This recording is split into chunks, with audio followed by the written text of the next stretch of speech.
Before we get into the video, I would first like to thank everybody who's helping me reach 1,000 subs. I haven't quite decided what it is that I want to do yet to kind of celebrate that we've hit 1,000, so if you guys have any suggestions, feel free to let me know down in the comments below. And our next goal for this year is going to be reaching 2,000 subs, but once again, I really just can't even thank you guys enough because I wouldn't be here where I'm at right now if it wasn't for you. So again, just one last final thank you.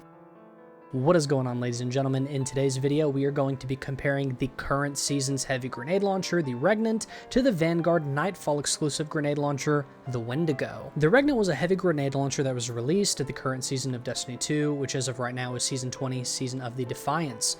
It is an adaptive frame, just like the Wendigo. However, this grenade launcher isn't acquired through farming GM. It is simply acquired currently through either participating in the current seasonal activity, random drops, or focusing at the helm. This is a craftable void grenade launcher, meaning that it has the ability to have enhanced perks. And the specific roles that we're going to be comparing on these two GLs today is going to be the God roll, which is auto-loading holster with explosive light. And first thing we're going to do is take a look at the stats of both of these grenade launchers and see that they are extremely similar, with the only real difference being that the velocity of Regnant is only 1 point lower than Wendigo and has 1 round less in the base magazine. And what if I were to tell you that you can actually get more damage out of the Regnant in certain situations with majority of the content in the game?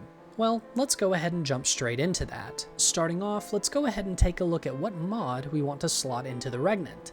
It's pretty usual for most players to either slot Major Spec or Boss Spec for that additional 7.77% damage buff to either named bosses or champions. However, as we've previously mentioned, the Regnant is a craftable weapon and has access to the enhanced perks. And with that being the case, we're actually going to be pairing the mod Backup Mag with the enhanced version of Explosive Light. What Backup Mag does is it grants 30 to a weapons-based magazine stat, which means that it's going to increase the magazine size of this weapon from 5 to 7, and that paired along with the enhanced version of Explosive Light, as usually Explosive Light caps off at 6 stacks, but with the enhanced version increased to 7. And this obviously goes hand in hand, as it means that all 7 rounds of your magazine have the potential to have stacks of Explosive Light. I wanted to go ahead and do some damage tests of this weapon compared to the Wendigo, so I went into a legendary Lost Sector, which is minus 15 power cap on your light, to test the DPS on some of the unstoppable champions in there. So first, let's go ahead and take a look at what the Regnant can do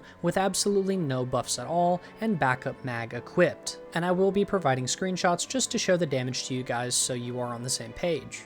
So as we can see, the base damage of the rocket launcher with no buffs whatsoever is going to be 30,768 damage per shot. And we're going to go ahead and raise that bar with the Explosive Light perk active, and we're going to see a drastic increase with the output now pushing 43,887. As you can see, Explosive Light is an extremely strong perk for grenade launchers, and according to light.gg, has an overall damage increase of 52%. Let's go ahead and compare that very base version to the Wendigo Adept God roll with the Adept Big Ones equipped. And as we can see here, the Wendigo is going to be doing more damage, with the non-buffed shots dishing out 34,379 and dealing a whopping 49,353 with Explosive Light active. Well, what if we were to put Major Spec on Regnant then? And taking a look at the numbers here, we see that with no buff, the Regnant does 33,158 damage per shot, and with Explosive Light doing 47,297.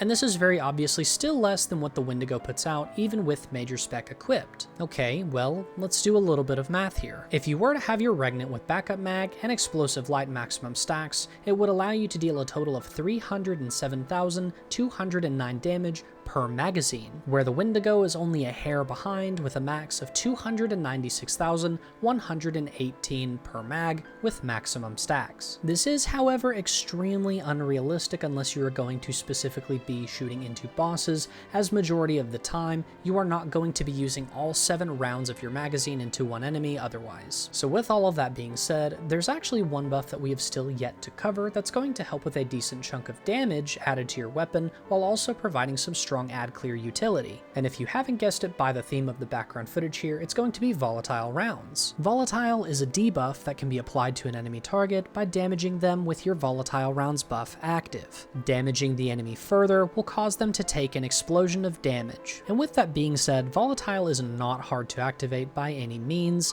In fact, currently as of Season 20, you can activate it without even having to play the Void subclass itself with the use of the artifact mod Volatile Flow. This mod will just simply grant you the Volatile rounds debuff whenever you pick up an Orb of Power. But in future seasons where we won't potentially be seeing this mod, it is still very easy to proc while using the Echo of Instability, which grants you Volatile rounds after killing an enemy with a Void Grenade. So needless to say, there are a lot of ways and a lot of builds that you can use for all three classes that will allow you to proc Volatile rounds, from using your class ability with Gear Falcons, to having your grenades up constantly with either Armamentarium, or by using Controverse holds on Warlock. And I'd also like to go ahead and mention that there is another season mod currently right now that increases the chance of heavy drops from yellow bars if they are killed with a void weapon. So from the testing that I have done, it seems that Volatile will proc 3 times in a magazine of 7, making the total DPS of one full magazine deal a whopping 347,939. Now let's go ahead and get into the downside of this, as I want to note specifically that all of this testing was done on Legend difficulty, which is minus 15 power level. So how does this weapon fare if you push it further into difficulties like Masters or even Grandmasters? Unfortunately not as well, as after turning the difficulty up in the Lost Sector to Masters, which is a minus 20 power level cap, the damage of the volatile explosions does drop off. As in testing, it was seen that it dropped from a static 5,665 to 4,551. And this is plain and simply due to the fact that the higher the difficulty and the more of the reduced light cap that you have, you continue to lose percentages of your damage as you go. And unfortunately, the Regnant does begin to fall off more and more as you go up in higher difficulties, as seen from testing, it seems that volatile explosions are more of a static damage number, which means that the more percentage that is shaven off, the less that it will do. Whereas with Wendigo, it does have the Adept Big Ones mod on it, which is going to help mitigate a lot of that damage reduction. So although Regnant is really strong and in a lot of situations can actually be even better than the Wendigo Adept, in higher difficult content, specifically Masters and up, it's going to fall behind more and more. But again, with all of that being said, this grenade launcher is still able to shine in its own sense, and from all of the testing that we've done and how specific the criteria has to be in order to get more damage from the Regnant, it does go without saying that the Adept Wendigo is just generally better. But once again, do not let that take away from the fact that this Regnant is still absolutely phenomenal and is much easier to acquire the God Roll since it is craftable instead of having to farm from GMs. That's all for this video, and if you guys enjoy this type of content, please consider hitting that subscribe button and the notification bell so that you know when my videos go live. Go ahead and leave a like and a comment, as it really helps me out a lot. And with all of that out of the way, my name is Alpha Skies, and I'll be catching you guys in the next video.